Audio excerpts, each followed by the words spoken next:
Emerging Asia cup 2023 का final हारने के बाद वो भारत जो खुद को बड़ा ग्रेसफुल कहता था, जिसके एक्स क्रिकेटर्स जनाब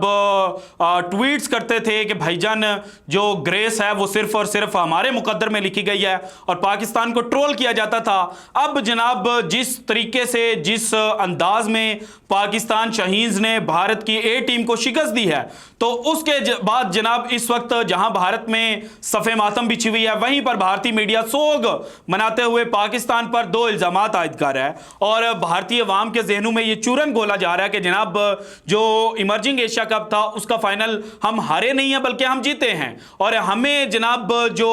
हरवाया गया है उसकी वजह से हम जीते हैं। और हरवाने में यह कहा जा रहा है कि जनाब जो अंपायरिंग थी उसका स्टैंडर्ड बड़ा लो था, और अंपायरिंग में जानबूझकर हमारे खिलाड़ियों को आउट करार दिया गया, और उसमें जनाब जो भारत के बड़े बड़े एनालिस्ट हैं जो खुद को बड़े जनाब न्यूट्रल कहते थे, अब उनकी जो न्यूट्रलिटी है वो भी एक्सपोज होना शुरू हो चुकी है, और उन्होंने सही सुदर्शन का जो आउट था उसको लेकर जनाब जो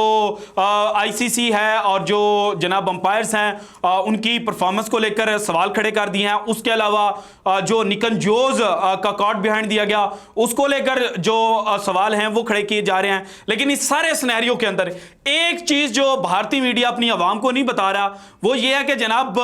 हमारे अंपायर नितिन मेमन ने एक स्टेटमेंट दी थी और कहा था कि जनाब जो इंडियन टीम के स्टार्स हैं वो ये चाहते हैं कि जनाब जो 50-50 फैसले होते हैं वो उनके हक में दिए जाएं, और चूंकि इस मैच में जो 50-50 फैसले थे वो भारत के हक में नहीं गए, तो इसलिए भारत जो है वो अब बड़ा परेशान भी है, बड़ा जनाब वो इस वक्त गुस्से में भी है, और उनका गुस्सा होना बनता भी है, क्योंकि वो तो कहते थे कि आईपीएल के सितारे जो हैं वो दुनिया के किसी भी क्रिकेट टीम को, चाहे वो बड़ी हो चाहे वो छोटी हो, उनको मात दे सकते हैं। लेकिन अब तो हमारे सितारे जो हैं वो तो बहुत बुरी तरह पिट गए हैं। तो जनाब अब जरा आप देखें कि कल जब मैच खेला जा रहा था तो उसमें जो पहला कंट्रोवर्शियल डिसीजन था वो पाकिस्तान के उमैर बिन यूसुफ का था। उमैर बिन यूसुफ जब रियान पराग की गेंद पर आउट हुए तो उस वक्त रियान पराग ने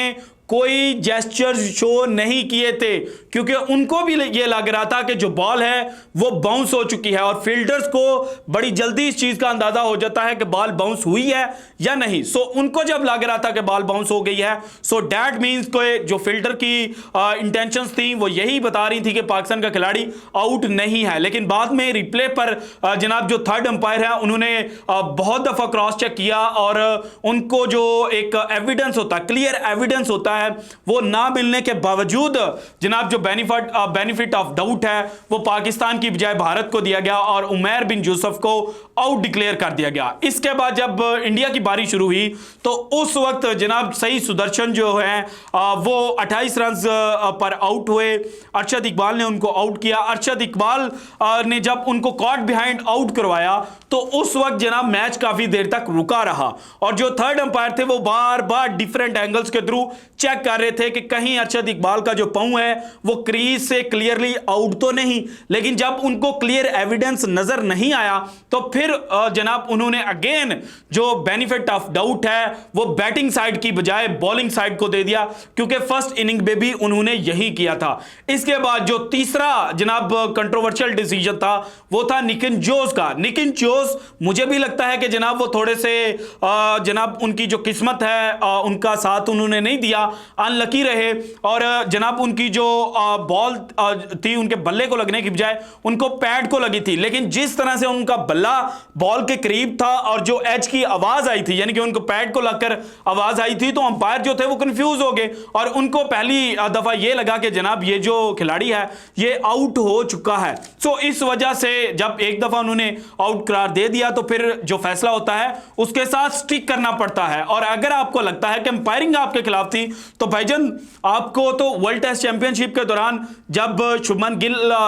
स्लिप में आउट हुए थे उस वक्त शुभमन गिल ने भी बड़ा जनाब कहा था कि बॉल तो नीचे लग गई थी, और उन्होंने जनाब जो अपनी एक इंस्टाग्राम पोस्ट की थी उसके अंदर जो जूमर्स होते हैं, यानी कि जिससे आप जूम कर सकते हो, वो जनाब 2 लगा के साथ एक जो इमोजी है वो शो किया था। लेकिन जब यही शुभमन गिल जो हैं वो वेस्ट इंडीज के खिलाफ जनाब पहले टेस्ट के अंदर जुमल वॉरिकन जो है उनको कॉट करते हैं, उनका कैच पकड़ते हैं, तो उस वक्त शुभमन गिल जो है वो भी किसी किस्म का जो रिस्पांस है वो शो नहीं करते, और वो भी ये शो करते हैं कि जनाब जो बॉल है वो नीचे लग गई है। लेकिन जब थर्ड अंपायर चेक करता है तो वो बार बार चेक करने के बाद जनाब जो जोमल वोरिकन है उसको आउट करार देता है। लेकिन तब भारतीय मीडिया को ये याद नहीं आया था कि जनाब ये जो जनाब कंट्रोवर्शियल डिसीजन था इसका जनाब जो फेवर है वो तो हमें मिला है। और इसी तरह से जनाब वर्ल्ड कप 2022 में जब विराट कोहली मोहम्मद नवाज की गेंद खेलते हैं और उसके बाद जो लेग अंपायर है उसको इशारा करते हैं और इशारा करके जनाब नो बॉल इंडिकेट करवाते हैं और नो बॉल जो है वो अंपायर रेसमेस दे देते हैं, तो उस वक्त भी भारतीय मीडिया ने ये जो तूफान बदतमीजी है ये नहीं मचाया था। और उस वक्त तो बड़ा कहा जा रहा था कि जनाब सुप्रीम जो है वो तो अंपायर्स होते हैं, लेकिन अब उन्हीं अंपायर्स को लेकर भारतीय मीडिया जो है वो जानबूझकर प्रोपेगेंडा जो है वो करता पकड़ा गया है। और इनके जनाब जो रोने धोने का वक्त है वो चूंकि शुरू हो चुका है। अब इनको कुछ मिल नहीं रहा पाकिस्तान के खिलाफ, इनको सिर्फ एक ही अंपायरिंग में मसला आ रहा है और दूसरा पाकिस्तान के प्लेयर्स को लेकर क्वेश्चन किया जा रहा है कि जनाब इनकी उम्रें बहुत ज्यादा थी। और तैयब ताहिर को तो खास तौर पर जो इनका भारत के ट्रोलर्स हैं उन्होंने अपने हिट लिस्ट पर रखा है। तो भाईजान तैयब ताहिर की एज तकरीबन 30 साल के करीब है, लेकिन आप तो कहते थे कि आईपीएल के सितारे जो हैं वो तो दुनिया में किसी को भी शिकस्त दे सकते हैं, वो तो जनाब वर्ल्ड कप जैसी जो इवेंट है उसको भी जीत सकते हैं। और आपके जनाब जो आईपीएल के सितारे थे